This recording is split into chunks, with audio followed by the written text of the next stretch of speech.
મને ને તમને કંઈ ખોટું કરતા અટકાવે કોણ? સમાજનો ભય, સમાજનો ડર મને ને તમને કંઈ ખોટું કરતા અટકાવે છે, મને ને તમને પવિત્ર રાખે છે. જો સમાજનો બીક ન હોય, સમાજનો ડર ન હોય, સમાજની શરમ ન હોય તો માણસ મન ફાવે એમ આડે ધડ જીવવા માંડે. હા, પછી તો મન ફાવે એમ આડે ધડ જીવવા માંડે. તો દરેકને પોતાના સમાજનું ગૌરવ હોય, કારણ કે સમાજ થકી આપણે ઉજળા છીએ. તો ભગવાને પોતાના સમાજ માટે, પોતાની જ્ઞાતિ માટે ઘણો ભોગ આપ્યો.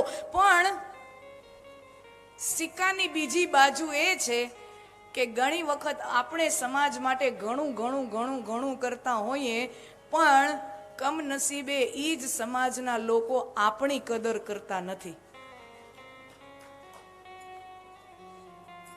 આપણે ઘણા બધા ઘસાતા હોઈએ, ઘણું બધું કરતા હોઈએ, પણ લોકો આપણી કદર કરતા નથી. અને જે પણ વ્યક્તિ જાહેર જીવનમાં છે, કોઈ પણ કક્ષાએ, તમે જાહેર જીવનમાં કોઈ પણ કક્ષાએ, કોઈ પણ ક્ષેત્રમાં, કોઈ પણ લેવલે તમે જાહેર જીવનમાં હો, તો આ અફસોસ હંમેશા માણસને રહે કે આપણે તો ઘણું કરી છીએ પણ માણસો કદર કરતા નથી. આ મને તમને બધાને ઈ ક્યારેક ને ક્યારેક આવે. જો જાહેર જીવનમાં હોઈએ તો બાકી તો હવે આપણું દળીને કરતા હોય ને ખાતા પીતા હોય ને મોજ કરતા હોય તો ક્યાં કઈ કોઈને પડી જ. પણ હા, સમાજની અંદર જાહેર જીવનમાં આવીએ, મારે ને તમારે શું, સાક્ષાત ભગવાન રામ અને ભગવાન કૃષ્ણ જન્મ્યા છે એની સાથે પણ આવું થયું છે. આ કથાઓ છે. તો હું ને તમે કઈ વાડીના મૂળા? હે, આપણે કઈ વાડીના મૂળા? ભગવાન આરે એવું થાય છે.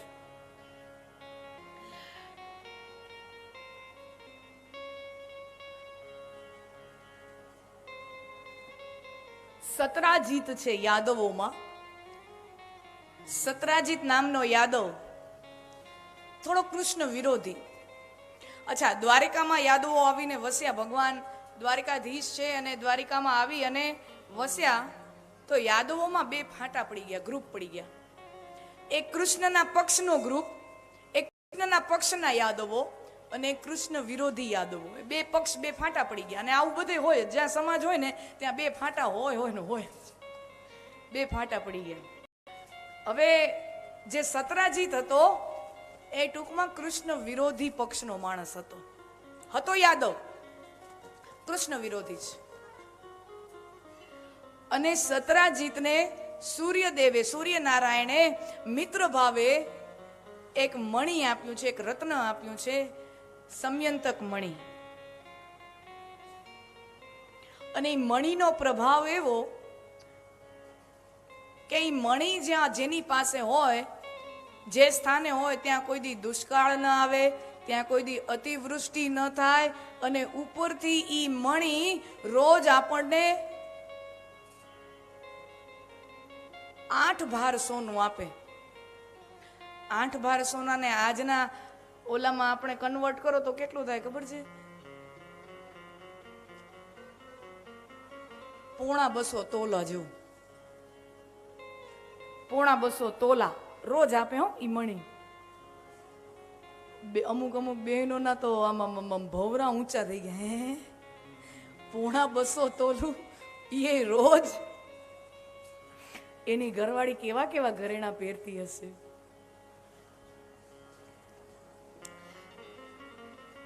તો વિચાર કરો, રોજ 250 તોલું સોનું આવતું હોય તો એ સંપત્તિ ક્યાં જઈને અટકે? તો ભગવાને એક વખત દ્વારકાના રાજમહેલની અંદર પ્રસ્તાવ મૂક્યો. ત્યાં સત્રાજીત છે, બીજા યાદવો છે, યાદવોની સભા બેઠી છે. અને ભગવાન ત્યાં પ્રસ્તાવ મૂકે છે કે સત્રાજીત, આ મણીના કારણે તમને જે સંપત્તિ મળવાની હતી એનો તમે ઘણો બધો અંગત લાભ લીધો. અને હવે તમારે 770 પેઢી સુધી ખૂટે નહીં એટલું તમારી પાસે આ મણીના પ્રતાપે સંપત્તિ છે.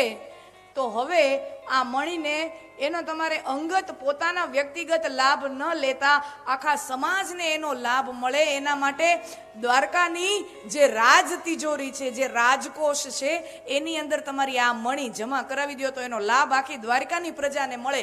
તમારી પાસે તો 770 પેઢી ન ખૂટે એટલી સંપત્તિ છે. હવે લાભ આખી પ્રજાને આપો, દ્વારિકાની રાજ તિજોરીમાં જમા કરાવો.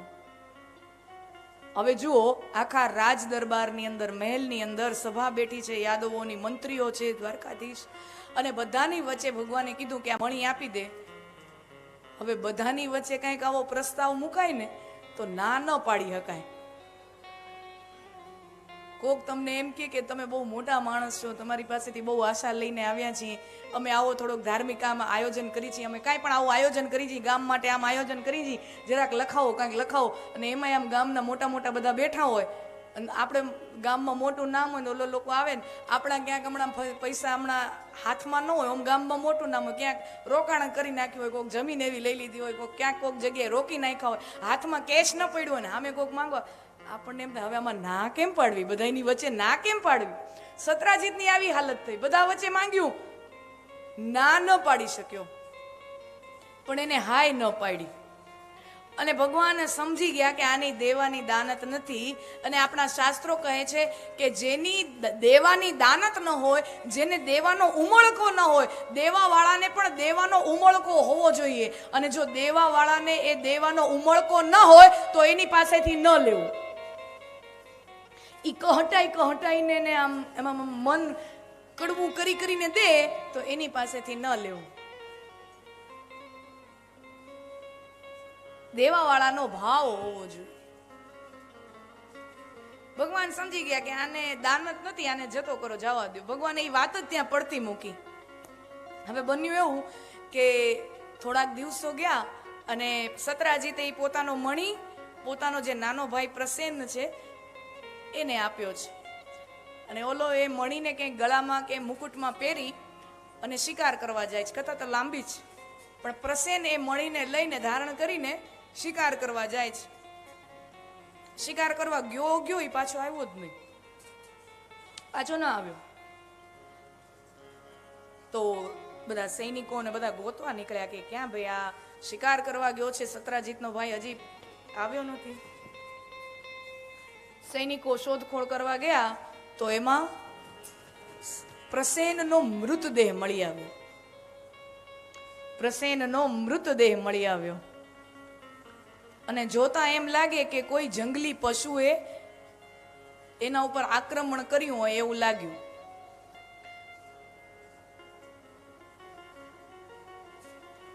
અને આ બાજુ વિચાર કરો, સત્રાજીતે અફવાઓ ફેલાવવાની ચાલુ કરી. સત્રાજીતને પહેલો જેવો વિચાર આવ્યો કે મેં દ્વારકાધીશને મણી આપવાની ના પાડી. હવે એને વિચાર તો એવો જ આવે ને, અવળો જ વિચાર આવે ને, સ્વાભાવિક છે. જો વિચાર કરો, સત્રાજીતે શું વિચાર કર્યો કે મેં શ્રી કૃષ્ણને મણી આપવાની ના પાડી એટલે એને મણી લેવા માટે મારા ભાઈને મારી નાખ્યો અને મારા ભાઈનો મણી ચોરી લીધો. અને આમે ભગવાનની છાપ ચોર શિરોમણી તરીકેની તો ગોકુળથી ચાલી આવે છે. ગોકુળથી માખણ ચોર, માખણ ચોર, માખણ ચોર, માખણ ચોર તરીકેની ભગવાનની પ્રતિષ્ઠા, એટલે ચોર તરીકેની જે છાપ છે. તો આને અવળું લીધું કે ભાઈ આને મણી ચોરી લીધો, શ્રી કૃષ્ણે મણી ચોરી લીધો, મણી ચોરવા એને મારા ભાઈને મારી નાખ્યો. ચોરે ને ચોંટે, દ્વારિકાના ચોરે ને ચોંટે, પાદરમાં બધે વાતો ફેલાઈ, કૃષ્ણે પ્રસેનને માર્યો, કૃષ્ણએ મણી ચોર્યો, કૃષ્ણએ મણી ચોર્યો, કૃષ્ણએ મણી ચોર્યો. અને આ સત્રાજીત બધા યાદવોને જેને જેને મળે ને એને એમ કે તમને એક વાત કહું, આમ તો આ બધાને કહેવાય નહીં. જોજો લોકો વાતો આવી જ રીતે ચાલુ કરે. આમ તો કોઈને કહેવાય નહીં, આ બધી ખાનગી વાતો છે, રાજકારણની વાતો છે. પણ તમે અંગત છો એટલે તમને કહું છું, કૃષ્ણએ મારા ભાઈને મરવી નાખ્યો. તમે અંગત છો, તમને કહું છું, તમે કોઈને કહેતા નહીં હો. એમ કરીને એ આખા ગામને કહેતો ફરે. તમે અંગત છો, તમને એકને જ કહું છું, એમ લેબલ લગાવી અને એ આખા ગામને એ વાતો કહેતો ફરે. અને આ સમાજ છે ને, સમાજ એક પ્રકારનું એવું બખડ જંતર યંત્ર છે. આ સમાજ એક પ્રકારનું એવું બખડ જંતર યંત્ર છે કે વાત તમે એક જણાને કરો ને એ આખા ગામમાં પહોંચે. વાત તમે એક જણાને કરો ને એ આખા ગામમાં પહોંચે, અને એમાં એ વાત ઉપર તમે એવું લેબલ લગાવ્યું હોય કે આ ખાનગી વાત છે, હો, કોઈને કહેતા નહીં, તો પાછી ડબલ ઝડપે પહોંચે, તો ડબલ ઝડપે વાત પહોંચી જાય. કર્ણોપકર્ણ અફવાઓ ઉડવા માંડી. અને શ્રી કૃષ્ણના મિત્ર છે, શ્રી કૃષ્ણના એનો જે પક્ષવાળા યાદવો છે એને ચિંતા થઈ કે લોકો આવી ખરાબ વાતો કરે છે, ગામમાં અફવાઓ ફેલાય છે, આપણે કંઈક કરવું જોઈએ. તો આખી સભા બેઠી, મીટિંગ બેઠી યાદવોની. ભગવાન કૃષ્ણ પણ ત્યાં હાજર. એમાં એક યાદવ ઊભો થઈને એમ કે આપણે એવું કરીએ, એ આપણા વિશે અફવા ફેલાવે છે ને, આપણે સત્રાજીત વિશે કોક ને કોક અફવા ફેલાવી દે. એ આપણા વિશે અફવા ફેલાવે, આપણે એના વિશે અફવા ફેલાવી. આ બેકિંગ અપ. ભગવાન કે કોઈ માણસ નીચી કક્ષાએ ઉતરી આવે તો આપણાથી એવી નીચી કક્ષાએ ઉતરી ન જવાય. કોકના ઉપર કાદવ ઉછાળીએ તો પેલા કપડા આપણા મેલા થાય, હાથ આપણા મેલા થાય, પછી આપણે બીજા કોક ઉપર કાદવ ઉછાળી શકીએ. કોક નીચી કક્ષાએ ઉતરી આવે તો આપણાથી ત્યાં ન જવાય. તો બીજો યાદવ એક ઊભો થયો નહીં કે તો એક કામ કરીએ, એવું કરીએ કે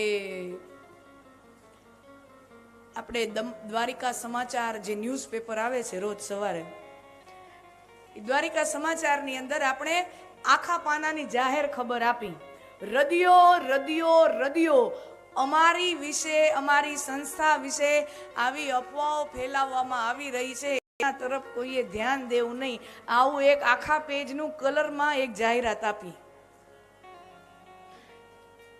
ભગવાન કે આવું ન કરાય. આવું કરવા જાય તો જેને નથી ખબર એને ખબર પડવા માંડે કે દ્વારિકામાં આવા કાંક ડખા હાલે છે. હા, આમાં તો જેને નથી ખબર, કોઈ વસ્તુ છાપે ચડી જાય પછી તો જેને નથી ખબર એ પણ આ બધી વસ્તુમાં રસ લેવા માંડે. આવું ન કરાય. હજી તો બધા લોકો આવા સુઝાવો આપે, ત્યાં ભગવાનનો આખો પ્લાન જ અલગ છે. ભગવાન એમ કહે છે કે જુઓ, સમયંતક મણી ચોરાઈ એ હકીકત છે, એ સત્ય છે કે સમયંતક મણી ચોરાઈ છે. આપણી પાસે નથી એ હકીકત છે, આપણી પાસે નથી એ હકીકત છે. તો એનો મતલબ કોકની પાસે તો હશે ને. તો આ એક કામ કરીએ, આપણે સમયંતક મણી ગોતી અને સત્રાજીતને કઈ લે, જે તારી મણી અહીંયા હતી લે, હું ગોતીને લઈ આવ્યું. ભગવાન ઈ જંગલમાં જાય છે, જ્યાંથી પ્રસેનનો મૃતદેહ મળી આવે છે, એ જ જગ્યાએ ભગવાન જાય છે અને જુએ છે કે ત્યાંથી એક સિંહના પગલા છે. કથા બહુ લાંબી છે કે ત્યાંથી એક સિંહના પગલા છે અને આગળ જતા કોક રીંછના પગલા દેખાય છે. ભગવાનની પગલાનો પીછો કરતા એક ગુફાની અંદર પહોંચે અને ગુફાની અંદર જેવા પહોંચ્યા એવા એક રીંછ શ્રી કૃષ્ણ ઉપર યુદ્ધ કરવા માટે તૂટી પડે છે, આક્રમણ કરે છે. તો સામેથી આક્રમણ આવ્યું તો ભગવાને સ્વરક્ષા માટે સામું આક્રમણ કર્યું. યુદ્ધ ચાલ્યું. રીંછ વચ્ચે અને ભગવાન વચ્ચે યુદ્ધ ચાલે. 1 દિવસ, 2 દિવસ, 5 દિવસ, 10 દિવસ, કહેવાય છે 28 દિવસ યુદ્ધ ચાલ્યું. 28 દિવસ યુદ્ધ ચાલ્યું અને પછી એ જે રીંછ હોય છે એને ખબર પડી કે આ કોઈ સાધારણ પુરુષ નથી, આ સાક્ષાત નારાયણ અવતાર છે. અને એ રીંછ પણ કોઈ સાધારણ રીંછ નથી. રામાવતારમાં હું ને તમે જેને જાંબુવંતજીના નામે ઓળખીએ, એ જાંબુવંતજી સાથે ભગવાને 28 દિવસ સુધી એ ગુફાની અંદર યુદ્ધ કર્યું છે.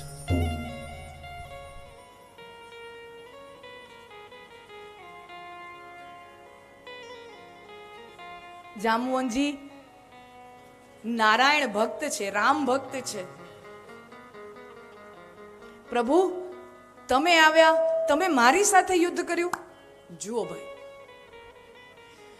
મેં તમારી સાથે યુદ્ધ નથી કર્યું, તમે મારી સાથે યુદ્ધ કર્યું. મેં તો ખાલી વળતો જવાબ આપ્યો છે. યુદ્ધ તમે ચાલુ કર્યું.